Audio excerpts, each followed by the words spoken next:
Барлықтарыңызға сәлем. Бүгін мен Pinterest'тегі өзіме ұнамды суреттердің бірін қайталағым келді. Және де мен сіздерге кеңес берерім. Егер сіз жаңадан бастап жатқан дизайнер болсаңыз, немесе Corel'да енді ғана біліп жатқан болсаңыз, менің сізге берер кеңесім осылай өзіңізге ұнамды суреттерді қайталап тұрғаныңыз жөн болады. Өйткені сіздер алғашқыда кімнің қандай стильмен жұмыс істегісі келетінін білмейтін шығар, бәлкім қандай техника қолданғанды дұрыс білмейтін шығар. Сол кезде бізге қайталау, идея, ұрлау дегеніміз ғой енді. Кради как художник дейді. Сол кезде біз біреудің стилін немесе суретін қайталау арқылы біз өзіміздің стилімізді шығарамыз. Бәлкім бізге өзімізге ұнайтын бір басқа ерекше стилін қосатын боламыз. Ол үшін енді бастап жатқан жандарға менің берер кеңесім бұл басқа әртүрлі стильдерді қайталап тұру керек. Және уже сіз күшті бір дизайнердің бірі болсаңыз да осындай қайталау арқылы өзіңіздің арғарай вдохновение дейміз ғой, вдохновенияларыңызды ашып жаңадай жасауға, жаңа дизайн жасауға сіздердің өзіңіздің уже фантазия, көзқарасыңызды өзгерте отырып богатый опыт дейміз ғой, богатый опыт жинай отырамыз. Сол үшін мен өзіме бүгін осы суреттерді таңдадым. Осы суреттер маған өте қатты ұнайды. Бүгін осы суреттермен жұмыс істегім келді.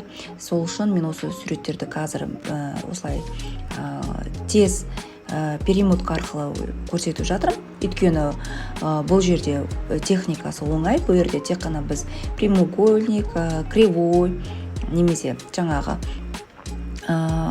просто жаңағы инструмент, изменение инструментті қолдана отырып жұмыс жасаймыз. И бұл жерде цветтер көбінесе цветовой гаммамен жұмыс жасаймыз. Өйткені бір жері ақ болу керек, бір жері қара болу керек. Это контрастпен жұмыс жасаймыз, потому что біз қай бір слойда тұрған затты қай жерде тұрғанын көрсету үшін біз контрастный цветтерді таңдаймыз.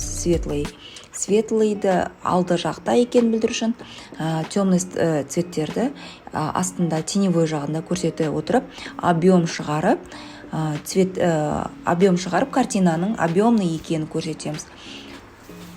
Сол үшін қызықты болса бұл техниканы тоқтатып көрсеңіздер де болады. Егер осы суреттерді қайталағыларыңыз келсе, Pinterest'тен іздеп көріңіздер. Мен бәлкім осының ненің астына ссылка қалдырып кетем.